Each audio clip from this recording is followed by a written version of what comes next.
Hi, everybody. Welcome to another episode of Sessions with Paola. For those of you who don't know me, my name is Paola Andrea Rodriguez. I'm a sex therapist in the beautiful city of Miami, and I created this channel because I want to educate people. And I am on a mission to share good information around sexual wellness and sexual health. Today, I have a very special guest, Sky. Sky, we met last year, I believe. Yes. Sky, and I went to one of his workshops, and it was just really profound. We talk about it all the time. We've actually processed it a lot this time around because Sky does a really good job at working with the mind and body. I remember in the workshop, he took us through some guided imagery, and there was just so much there for me that I found helpful. I connected to certain things, and just when you have that mind and body connection, beauty can happen. But let me start by introducing Sky. Sky Wynn is a professional creative entrepreneur, certified shamanic yoga instructor, body and sex positive educator. He's making smart by helping people reframe the way they see themselves and their relationships, authoring several projects and workshops that use art, psychology, and fun activities to deconstruct social stigmas around the subjects that have become taboo through negative programming. The card game Hedonism and Debauchery is an intersection of entertainment, education, sexual wellness, and experiences. And I love it because your card game talks about consent, it talks about communicating desires. We're going to talk about it eventually. But Sky, thank you so much for joining me. First off, thank you for having me. It's a pleasure to have you. I told you I was a fan of your show and your podcast, and I was so excited to meet you last year. So for you to even come to my workshop, I was like icing on the cake. So it was a great experience. Yes. Yes, I remember. I remember that you were like, and I'm like, ooh, me? I'm like, oh, awesome. Sky, so tell us a little bit more about how important is the body? I know that you have a history. You used to work in media, right? And one of the things that I notice a lot with my clients, body image. Sure. Right? You talk about celebrating the natural body. And body image is one of the things that gets away for so many people. They don't enjoy their sexual experiences because of that. So tell us a little bit about your work and how you implement body and how important that is for sexual wellness. Sure. Well, to start, my first career was in photography as well as television and broadcast. So I've worked for pretty much any and every network that you can think of. I did a lot of music videos early on. I do a lot of commercials, scripted TV shows, sports. And what I learned through that part of the process is that all these celebrities, from whatever vocation that they have, we see them as like this perfect person, right? We have this ideology that, oh my God, they're so beautiful, they're so confident, they're this, they're that. But they're not. They have that same insecurity that everyone else has. They just happen to have a styling team, professionals like me, a small city of people that make sure that they look their best and they take the best moments, and that's what we see on here. And the other side of my work, which was, when I went to art school, I fell in love with nude photography. I had to do one for a nude for a class, and what I enjoyed about it was, in art history, what's the most famous art history period? The Italian Renaissance. When we're looking at these beautiful nude sculptures of Michelangelo and Venus and Aphrodite, like that Renaissance is like this timeless thing of when we see the body, we see the forms that feel natural, and those are some of the most surviving works of art, like in all time. So I wanted to be an artist that really had something that stood time. It wasn't just trendy. And then when I came to Sex Down South, I realized that those offers, the intersection of offers, were things that could really help people. They could see that they didn't have to emulate, or they didn't have to feel like they weren't good enough because they weren't someone in media. And also, they could be a piece of art, they could be a work of art. And I just loved the experience of connecting those two worlds in a space that I didn't traditionally think I belonged in. Wow, Sky, that's such a beautiful way that you're describing it. I love when you talk about the body being art. Here in Sex Down South, we see all types of bodies and everybody's so free. Guys, it is one of the places where I don't really experience shame. It's very special. Sure. Right? So I think when you talk about the body and the uniqueness, I think beauty is about individuality.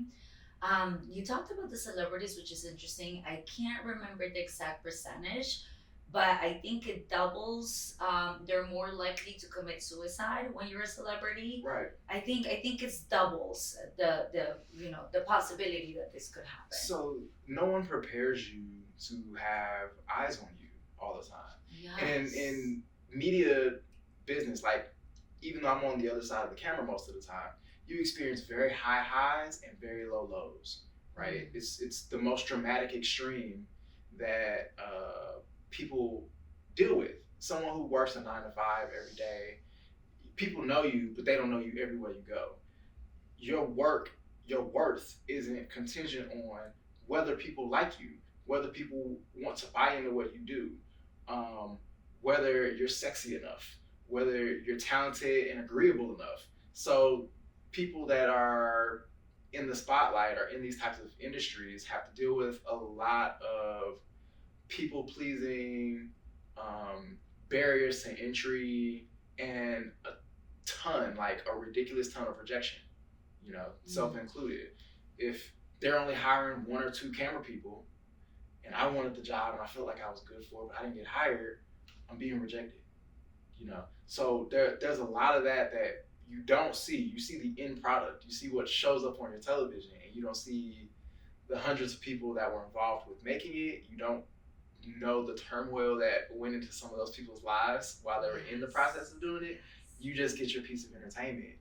And I try to humanize that point and give grace to people because, again, we all go through things. We see the archetypes, but we don't really think of these as whole people. Yeah, and in many ways, I think you started this conversation with saying we think that we see these people and we think that they have a perfect life. Right. So I think almost like challenging that idea of perfection and also performing, right? Performing, when you mentioned that word, not only what it means to perform behind the camera or in front of the camera, but also what it means to perform when it comes to sexuality. Right. When you're not in your body, you are performing. When we think about, I'm not sure if you guys are familiar with this term, I've talked about it before, the spectator, right? Which is that voice that's constantly watching you. Oh, my leg, or oh, I don't like the way that looks, right? Like when we're in our mind, we're no longer in our body. So you talk about sexual scripts, right? What do you think in your experience are some common sexual scripts that don't allow people to open up to pleasure, to feed their own eroticism? What do you think gets in the way for people? So to start with that conversation, you have to look at the culture that you come from, right? The sexual script that you get comes from how you were nurtured, not necessarily what your nature is. Most people, I'll use in the Americas because the Americas have maybe a different situation in Europe, maybe a different situation from the Arabic countries and further east, right? So the sexual script becomes what is socially acceptable in that society, what are the conversations and archetypes of characters and tropes, right? Characters could be, as you talked about in some of the other ones, the manly machismo guy that exudes manhood and does things and takes what he wants. That's an archetype that is a person or personality, the extreme end of the personality, but one that we see constantly in media. There's the nerd, there's the spicy, sexy, voluptuous star of a woman. One of the books that I really loved was Robert Greene's Art of Seduction, because it talks about these different archetypes, right? And he pulls people from history and says, this person is an imp. This person was interesting. This person is more of a coquettish type person. And you'll find that, those are the archetypes that you see in film and television. How do I make you know who this person is in a very simple way, Mm. right? I don't have 1,000 years to tell you their backstory. I've got 2 minutes to get a backstory and another 15 if it's a 30-minute show to tell you whatever the plot is. Wow. How do you get to know that person that quick? And then when we move that into faster media, social media, things like that, it makes people think that they know more about you than they actually do because they've only minimized you to the archetype. Interesting. I'm seeing your experience in TV and just how it's coming out in your work. I think it's the first time that I kind of hear a little bit more about that. But yes, I think starting with culture, you're speaking my language, Sky, because I think culture has so much to do with how we move through the world, how we view others, how we view ourselves. So culture is one big one. Anything else that you want people to think about when they're thinking about sexual scripts and things that they they want to grow away from? I think the other thing is when we talk about where you are on the spectrum, right? One of the things that I appreciate but also doubly bothers me is the need to define everything, right? Mm-hmm. On one side of the coin, it's great to be able to articulate where you sit in a conversation. But on the other side of it, it becomes very limiting because you said you were this, so why aren't you that? Right? And that's where, even on the simplest things, when you watch children, before they learn about what you're supposed to do, as an example, right? You put 3 kids, toddler age, in a place, they have no script of how they're supposed to interact. Mm-hmm. They just play. They might get mad, they might beat on something. Their natural native curiosity and personality plays out.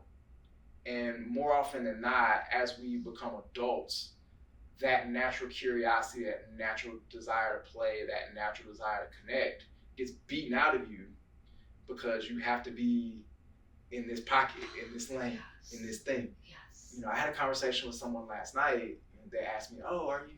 Yeah, I've seen you at this conference a bunch. I'm just curious. Are you queer? How you?" I said, "No, I'm hetero." But what does that have to do with our interaction, right? You and I, if we enjoy each other, that doesn't mean we have to have a sexual connection, but you can have fun with anybody if you want to have fun with them. And when it comes to kink, when it comes to a lot of these other play styles that are penetrative or romantic play styles, you can play with a lot of people in a non-sexual way that brings pleasure, that brings desire, and is fun. Yes, play and curiosity. Please remember these 2 words because, Scott, I see this so much, right? Like when people stop playing. Emily Nagoski, in her book Coming Together, she uses analogies which I love. I'm a big analogy fan, and she talks about the home, and she talks about lust kind of being in one room, and she often talks about what is the hallway that you need to cross in order to allow yourself to play, right? When we think about perfectionism, when we think about corporate America, right? Like we have to, like when you were saying that, I was imagining just being like proper and sitting a certain way versus allowing yourself just to be. I think curiosity was what got me into this space. And I've learned so much about the things that I like, the things that I don't. And I love the idea of play doesn't always have to be penetrative. I think in order for us to also have good sex, we have to redefine what sex actually means, what pleasure actually means. And staying curious, because curiosity is just gonna let you understand a little bit of novelty. Novelty is the sazon of the relationship. So many people are having sex, but not good quality sex. It eventually gets boring. Not that being vanilla is a bad thing. I saw Sire talk about vanilla, and she's like, in order for you to add a little kink to your vanilla, you have to have a delicious, full-bodied, solid vanilla flavor, and then you can figure out what it is that you like. Let's talk a little bit about kink. Sure. For the people who don't know what that means, or they're really new, maybe they have that delicious vanilla ice cream, but they don't know if they want to put anything on top of it. What do you want to let them know? When it comes to kink and how that plays out into your life, I think the first thing that comes to mind is the farthest thing on the spectrum.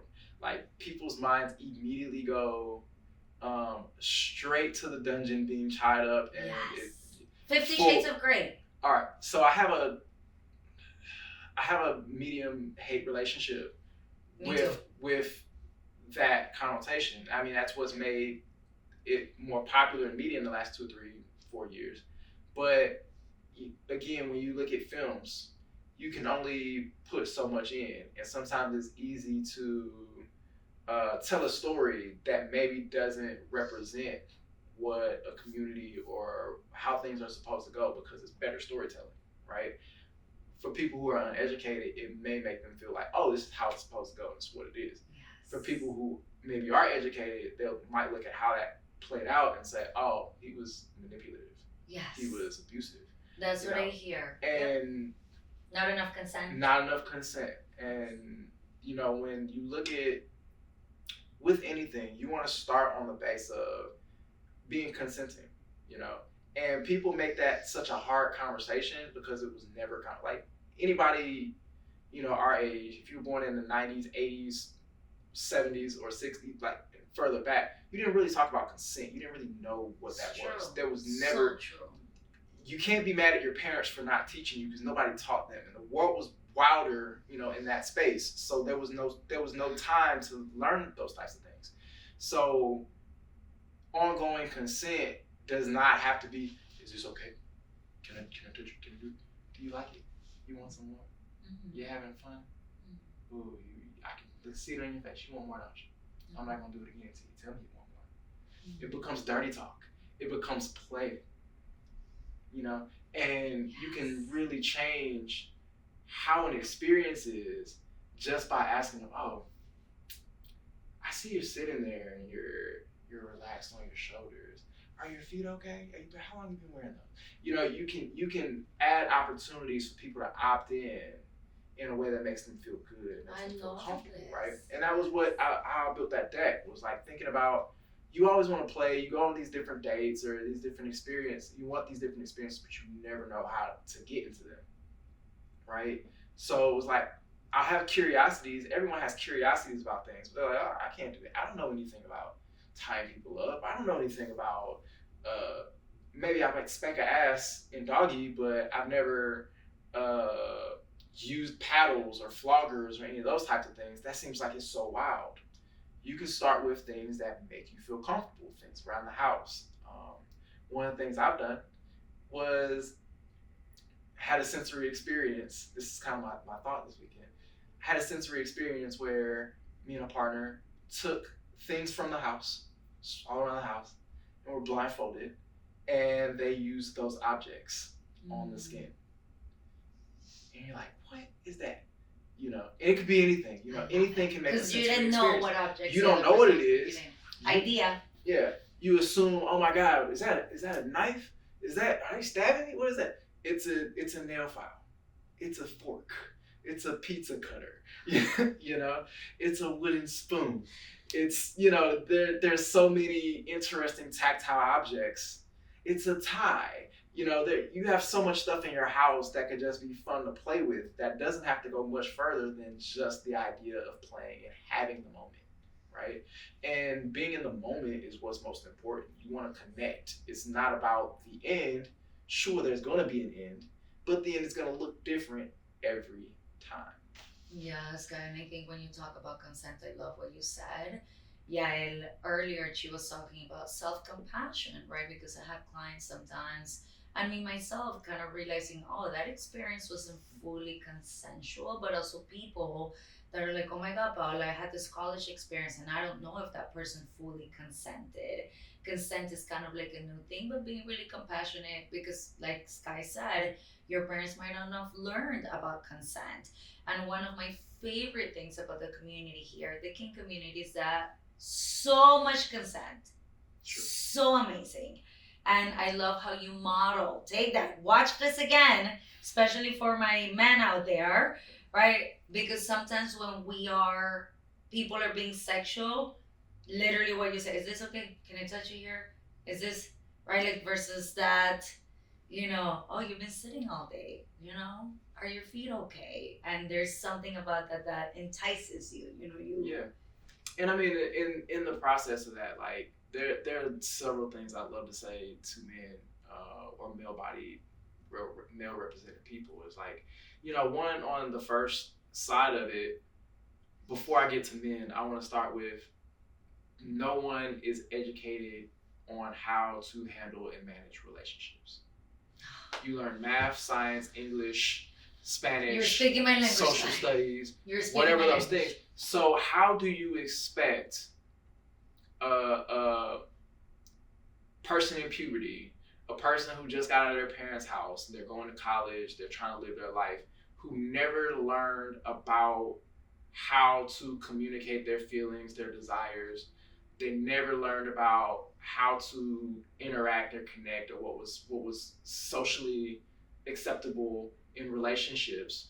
The only things you learned was don't do this, don't do that, and don't get pregnant, don't get nobody pregnant, don't get pregnant. If no is no, and boys do this, girls do that, in the very basic binary, that gives you very little tools to work with. And then you get young adults going into the world with no map and media. The things that you got from media and the things that you got from whoever your local group was. Right? And mainstream porn. And mainstream porn. And that cocktail is always going to make a presumption of how you are supposed to interact. And it makes it very dangerous because, in my opinion, I could be wrong, but in my opinion, I don't feel like most young men start off as wanting to be aggressive or machismo or any of the things that we mostly think of men as creepy. Has to be a certain type of way, has to have the financial situation together. There are all these things that we put on men before they're allowed to just be.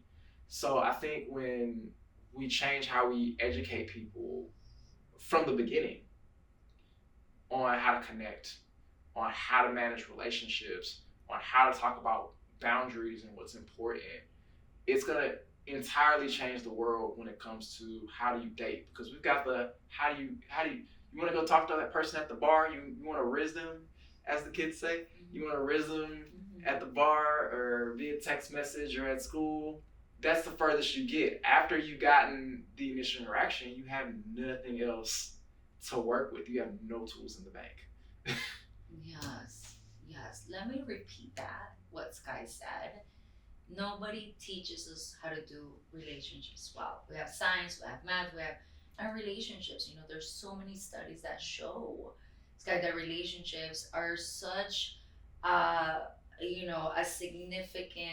have a significant impact on somebody's well-being, more than how much money you make, more than social status, more than anything. I think relationships are just so important. Talking a little bit about how to help people have these conversations. Tell us about your card game. What was the inspiration, and what are because I've heard a couple of things, like one of Naomi, she was using the game, but she says the way that you describe it's just like it gets people talking. Sure. It gets people having conversations. You can also do it in a group. Yeah. Okay. So I launched this product here 4 years ago. Okay.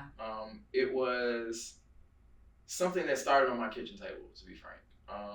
I always had these ideas of like, oh, this would be a cool day, this would be a cool thing to do. And for me, starting off with, there are things that I'm interested in, but some people, when it comes to kink or when it comes to how they play, they know exactly what they want to do and they know exactly what they're looking for. For me, I was the type of person who I have to see how we're connecting and what we like, and then I get interested in something.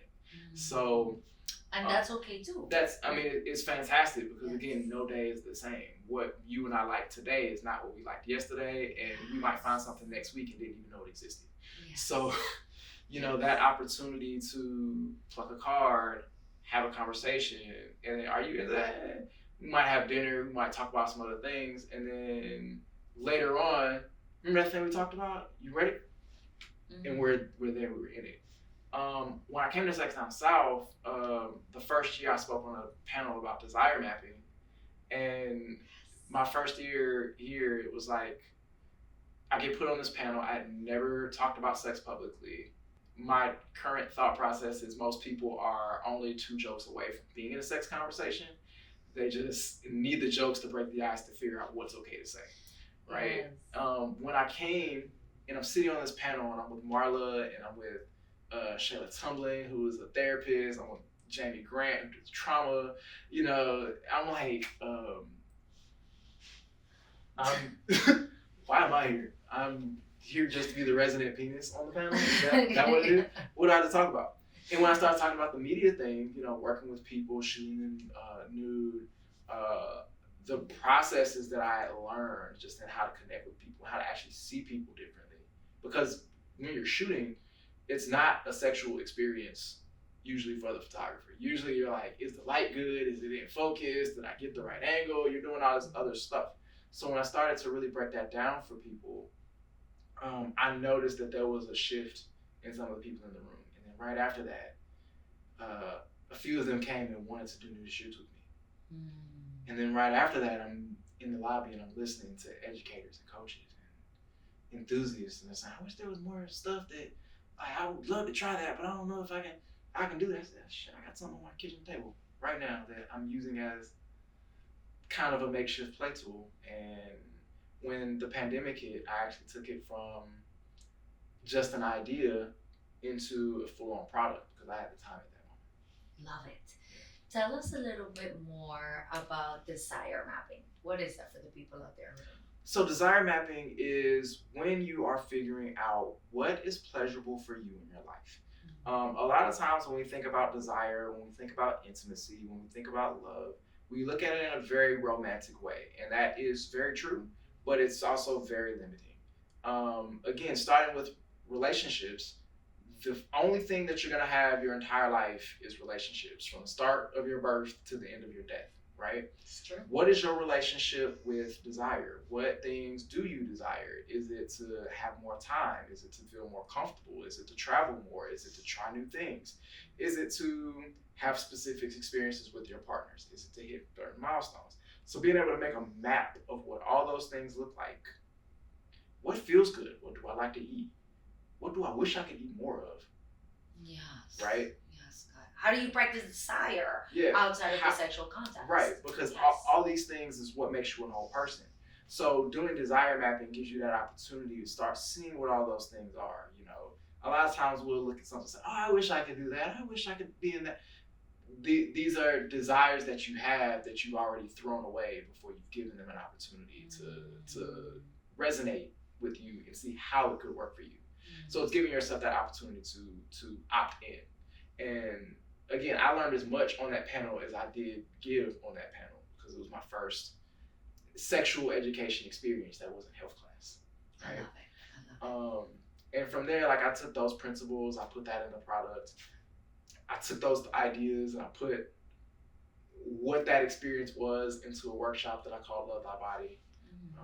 And I really just started on this path of connecting the psychology that I have to deal with in media, because every demographic study is how you know what's popular, how you know what people are going to buy into, what the culture wants next.